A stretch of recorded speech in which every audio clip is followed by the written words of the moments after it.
تو میں نے کہا بیٹے مزدوری کرو گے؟ کہنے لگا کروں گا لیکن میری کچھ شرطیں ہیں۔ تو میں نے مسکرا کے کہا، میں نے کہا بیٹے مالکوں کی شرطیں ہوتی ہیں کہ مزدوروں کی ہوتی ہے؟ کہنے لگا میں ذرا انوکھا مزدور ہوں، میری شرطیں ہیں۔ کہا کون سی؟ کہنے لگا لوگ 4 دینار مزدوری لیتے ہیں، میں 3 لوں گا۔ کہتے ہیں میں نے کہا یہ تو بڑی اچھی شرط ہے، باقی کی بھی اس طرح کی رکھ لے۔ 4 لیتے ہیں میں 3 لوں گا۔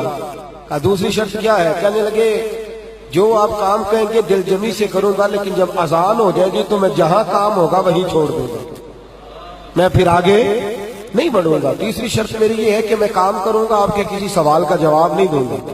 کہتے ہیں رند مزاج تھا، مجھے پسند آیا، میں گھر لے آیا، کام بتایا۔ جو کام مزدور سارے دن میں کرتا ہے اس نے 2 گھنٹے میں کر دیا۔ جب آدمی کام شروع کرا لے تو کام بھی نکلتے رہتے ہیں۔ کہتے ہیں میں نے کہا اور کر دو، وہ کام کرنے لگا۔ آپ فرماتے ہیں رمضان نہیں تھا ویسے اوقات تھے، کام کرنے لگا۔ دوپہر کا وقت ہوا، ظہر کی اذان ہوئی تو اس نے مٹی نکالی ہوئی ہے بنیاد سے، نی کہتے ہیں پنجاب، مٹی نکال کے باہر رکھی۔ تو رستہ تھا ہمارا گزرنے کا، ادھر اذان ہو گئی۔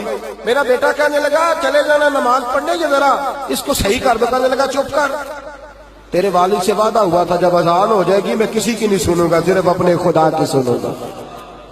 کہتے وہ وہیں چھوڑ کے چلا گیا۔ دوپہر کا وقت ہوا تو میں نے کہا کہ بڑا نیک ہے، میں نے اس کو کہا کھانا کھا لو۔ تو کہنے لگا میں نے روزہ رکھا ہوا ہے، نفلی روزہ۔ آپ فرماتے شام ہوئی تو میں نے پوچھا تیرا نام کیا ہے؟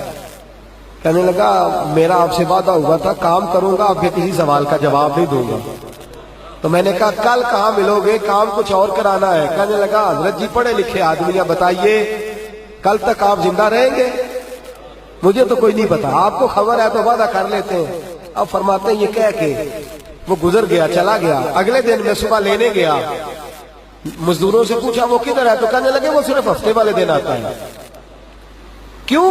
اس لیے کہ وہ کہتا ہے میرا ہفتے کا خرچہ 3 دینار ہے، جب میں 3 دینار کما لیتا ہوں باقی سارا ہفتہ اللہ کی عبادت میں اور محمد پر درود پڑھنے میں گزار دیتا ہوں۔